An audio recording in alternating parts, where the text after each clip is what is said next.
Bismillahirrahmanirrahim. Dear students, welcome to Photon Academy. हम लोग class 9 की फिज़िक्स की जो न्यू बुक है पंजाब बोर्ड की उसको स्टडी कर रहे हैं। इस बुक का हमने जो है वो पहले लेक्चर के अंदर फिज़िकल और नॉन फिज़िकल क्वांटिटीज़ के अंदर डिफरेंस देखा था। उसके बाद लेक्चर नंबर 2 के अंदर हमने बेस और जो ड्राइव क्वांटिटीज़ होती हैं उनके दरमियान क्या डिफरेंस है उसको स्टडी किया था। अभी हमारा जो है वो लेक्चर नंबर 3 है और लेक्चर नंबर 3 में हम दोबारा से एक बार थोड़ा सा इसको रीड आउट करेंगे कि आपकी बुक के अंदर जो बेस और ड्राइव क्वांटिटीज़ हैं उनकी क्या डेफिनेशंस हैं और किस तरह से उनको डिस्क्राइब किया गया है। सो यहाँ पे देखें तो इसको अगर हम रीड आउट करें, physics is a science of physical world. जो फिजिक्स है ये बेसिकली हमारे पास साइंस मतलब स्टडी है। Physics is a study of physical world कि फिजिक्स के अंदर हम लोग फिजिकल वर्ल्ड के बारे में पढ़ते हैं। फिजिकल मतलब अजसाम की दुनिया है, ठीक है, अजसाम की जो दुनिया है उसको पढ़ते हैं हम फिजिक्स के अंदर। We interact with many different types of material objects और हमारे सामने मुख्तलिफ किस्म के अजसाम जो है वो आते हैं। These objects are exposed in terms of their measurable features known as physical quantities। तो इन ये जो ऑब्जेक्ट्स हम लोग देखते हैं जो जिनके साथ हमारा इंटरेक्शन होता है, इन ऑब्जेक्ट्स के कुछ ना कुछ जो हैं वो मेजरेबल फीचर्स हैं और वो मेजरेबल फीचर जो हैं वो कहलाती हैं फिजिकल क्वांटिटीज़। जैसे कि आप कोई भी ऑब्जेक्ट देखते हैं, आप अपना मोबाइल फ़ोन अभी देख रहे हैं तो आपके मोबाइल फ़ोन की कुछ लेंथ होगी, कुछ ब्रेथ होगी, कुछ उसकी थिकनेस होगी, उसका कुछ मैस होगा, वॉल्यूम होगा, उसकी डेंसिटी होगी। इसी तरह आप कितने टाइम के लिए ये वीडियो आपने वॉच कर ली है, वो टाइम इंटरवल है, उसको आप मेजर कर सकते हैं। टेम्परेचर, अभी आपके जो है मोबाइल फ़ोन या आपके हैंड का टेम्परेचर कितना है और आउटसाइड टेम्परेचर कितना है, उस टेम्परेचर को भी हम लोग मेजर कर सकते हैं। सो ये सारी की सारी जो है वो फिज़िकल क्वांटिटीज़ हैं। अब फिज़िकल क्वांटिटीज़ जो हैं उनको आगे हम लोग जो है वो दो कैटेगरीज के अंदर डिवाइड करते हैं। One of these Out of these, the scientists have selected, इनमें से जो भी हमारे पास फिजिकल क्वांटिटीज़ हैं उनमें से कुछ क्वांटिटीज़ को जो साइंटिस्ट हैं उन्होंने सेलेक्ट कर लिया है आर्बिट्रेरली, खुद ब खुद। सम क्वांटिटीज़ प्ले अ की रोल, कुछ क्वांटिटीज़ जो होती हैं वो बहुत ही इम्पोर्टेंट हैं फिज़िक्स के अंदर और उन क्वांटिटीज़ को हम कहते हैं कि ये तो हमारी फंडामेंटल क्वांटिटीज़ है। उन क्वांटिटीज़ को हम नाम देते हैं बेसिक क्वांटिटीज़ का, बेस क्वांटिटीज़ का, फंडामेंटल क्वांटिटीज़ का। और फंडामेंटल क्वांटिटीज़ इनको क्यों कहा जाता है? क्योंकि फिज़िक्स के अंदर बाकी जितनी भी क्वांटिटीज़ हैं वो इन बेस क्वांटिटीज़ से बनती हैं, मतलब फंडामेंटल क्वांटिटीज़ से बनती हैं। फॉर एग्ज़ाम्पल आप ये समझ लें कि अगर आप इंग्लिश की कोई बुक पढ़ना चाहते हैं या आप कोई बुक लिखना चाहते हैं, आप कोई ऐसे लिखना चाहते हैं इंग्लिश का, तो सबसे पहले आपको किस चीज़ की ज़रूरत है?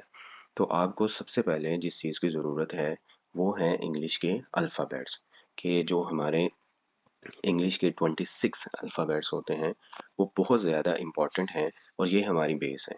ये किसी और चीज़ से नहीं बनते और अगर आप लोग पढ़ना चाहते हैं और कुछ लिखना चाहते हैं इंग्लिश के अंदर तो आपको बेसिकली ज़रूरत है इंग्लिश के 26 अल्फ़ाबेट्स की। और बाकी जितने भी वर्ड्स होते हैं, जितनी भी बुक्स हैं, वो सारी की सारी बुक्स जो हैं वो उन्हीं 26 जो अल्फ़ाबेट्स हैं उन्हीं को मिक्स करके उनकी अरेंजमेंट के साथ वो सारे के सारे वर्ड्स जो हैं वो बनते हैं। सिमिलरली फिजिक्स के अंदर भी इसी तरह है। हमारे पास जैसे मैंने बोला कि 26 इंग्लिश के अंदर अल्फ़ाबेट्स हैं, तो फिजिक्स के अंदर हमारे पास 7 जो हैं वो बेस क्वांटिटीज़ हैं। ठीक है, 7 क्वांटिटीज़ वो बेस क्वांटिटीज़ हैं। उनमें लेंथ आ जाती है, टाइम आ जाता है, टेम्परेचर आ जाता है, इलेक्ट्रिक करंट है और इंटेंसिटी ऑफ लाइट है, अमाउंट ऑफ सब्सटेंस है। तो ये जो 7 क्वांटिटीज़ हैं ये बेसिकली बेस हैं और बाकी जितनी भी क्वांटिटीज़ हैं वो इन्हीं बेस क्वांटिटीज़ से मिल के बनती हैं या इन्हीं बेस क्वांटिटीज़ से बनती हैं। ठीक है, जैसे इंग्लिश में जितने भी वर्ड्स हैं वो 26 अल्फ़ाबेट से बनते हैं और फिज़िक्स के अंदर जितनी भी क्वांटिटीज़ हैं वो कुछ बेस क्वांटिटीज जो 7 हैं उन्हीं से सारी की सारी जो है वो क्वांटिटीज बनती हैं। तो वो क्वांटिटीज जो बेस हैं जो फंडामेंटल हैं वो जस्ट हमारे पास 7 हैं, और ड्राइव क्वांटिटीज जो हैं वो हम जितनी मर्जी बना सकते हैं, अनकाउंटेबल है। ठीक है। सो यहाँ पे अब हमारे पास जो डेफिनेशन बनेगी according to this book base quantities की, they are called base quantities. ठीक है। सो ये जो है यहाँ पे अब अगर मैं हाईलाइट करने की कोशिश करूँ तो यहाँ से आप इसको हाईलाइट कर सकते हैं दी साइंटिस्ट। ठीक है, ये मैं हाईलाइट कर रहा हूँ।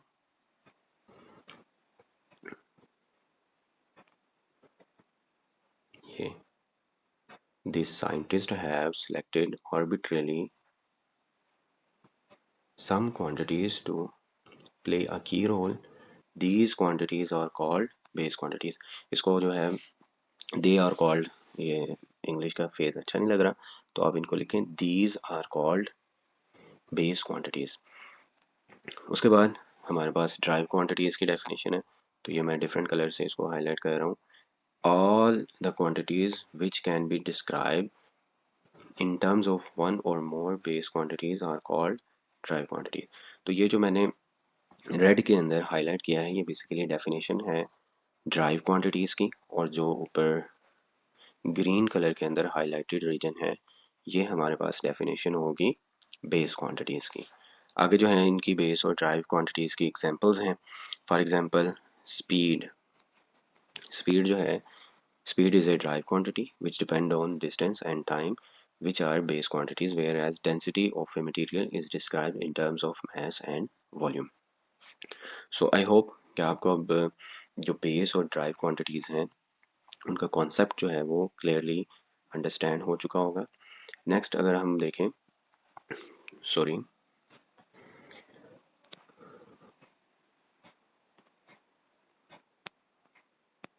Measurement of a physical quantity. अगर हम कोई भी फिजिकल क्वांटिटी है उसकी मेजरमेंट करते हैं तो वो किस तरह से करते हैं। सो a measurement is a process of comparison of an unknown quantity with a widely accepted standard quantity। अब देखें ये क्या कह रहे हैं। अब मेजरमेंट, जो भी हम लोग मेजरमेंट करते हैं ये क्या होती है, is a process of comparison. ये कंपेयर करने का एक तरीका है। मेजरमेंट जो है वो कंपेयर करने का एक तरीका है। किसको? ऑफ एन अननोन क्वांटिटी, मतलब कोई ऐसी चीज़ है, जैसे मैंने पहले आपको मिसाल दी कि आप अभी मोबाइल फ़ोन के ऊपर ये वीडियो वॉच कर रहे हैं, तो आप अगर देखना चाहते हैं कि आपके मोबाइल फ़ोन की लेंथ कितनी है तो आप उसको कैसे मेजर करेंगे। आप कोई स्केल लेंगे और स्केल के साथ उसके ऊपर कुछ जो है वो लाइंस बनी होंगी और साथ में नंबर्स लिखे होंगे, साथ में यूनिट लिखा होगा, मीटर, सेंटीमीटर, फुट। तो उस स्टैंडर्ड क्वांटिटी के साथ आप इस मोबाइल फ़ोन जिसकी लेंथ अननोन है उसका कंपैरिजन करेंगे।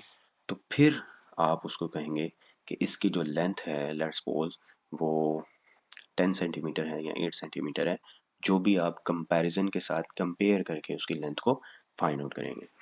सो ये हमारे पास अब नीचे एक एक्टिविटी गिवन है, एक्टिविटी 1.1।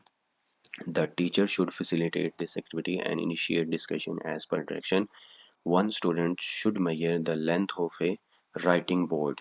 जो आपकी क्लासरूम के अंदर राइटिंग बोर्ड होता है उसकी लेंथ को मेजर करेगा विद हिज हैंड, अपने हाथ से। ठीक है, कि अपने हाथ को साथ साथ रख के उसको मेजर करेगा। The same should be repeated bye 4 और 5 स्टूडेंट्स, मतलब यही काम जो है वो 4 से 5 स्टूडेंट करें। और ऑल द मेजरमेंट सेम, क्या जो वो 4-5 स्टूडेंट्स भी मेजर करेंगे और पहले एक स्टूडेंट और मेजर करेगा तो सब जो है वो अपनी मेजरमेंट को लिखें, तो क्या उन सब की मेजरमेंट सेम होगी? नहीं सेम होगी। ठीक है। इफ़ दे डिफर, अगर मेजरमेंट डिफर कर रही है देन वाई, तो वो क्यों कर रही है। ठीक है। What is the solution to avoid confusion.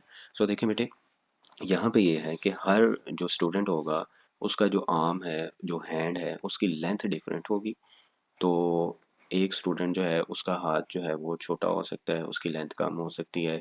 एक स्टूडेंट जो है उसके हैंड की जो लेंथ है वो ज़्यादा हो सकती है। तो उनके हाथ की लेंथ जो है वो हमारे पास स्टैंडर्ड नहीं है। तो हर स्टूडेंट जो है वो मेजरमेंट जो करेगा वो डिफरेंट होगी। तो इस कंफ्यूजन से अवॉइड करने के लिए हमें क्या करना चाहिए, हमें एक स्टैंडर्ड की ज़रूरत है। ठीक है, जब हम उस स्टैंडर्ड के साथ इसको मैयर करेंगे तो फिर कोई भी कन्फ्यूजन नहीं रहेगी। आई होप आपको ये चीज़ समझ आ गई होगी। आगे जो है हमने इसी चीज़ के बारे में डिटेल से पढ़ना है कि ये जो कन्फ्यूजन होती है मेजरमेंट के अंदर, उसको हम लोग किस तरह से रिड्यूस कर सकते हैं। सो यहाँ पे हम लोग ये लेक्चर एंड करते हैं, लेक्चर नंबर 3। इंशाल्लाह अगर आपका कोई क्वेश्चन हुआ तो आप कमेंट बॉक्स के अंदर पूछ सकते हैं। अंटिल देन, अल्लाह हाफिज़।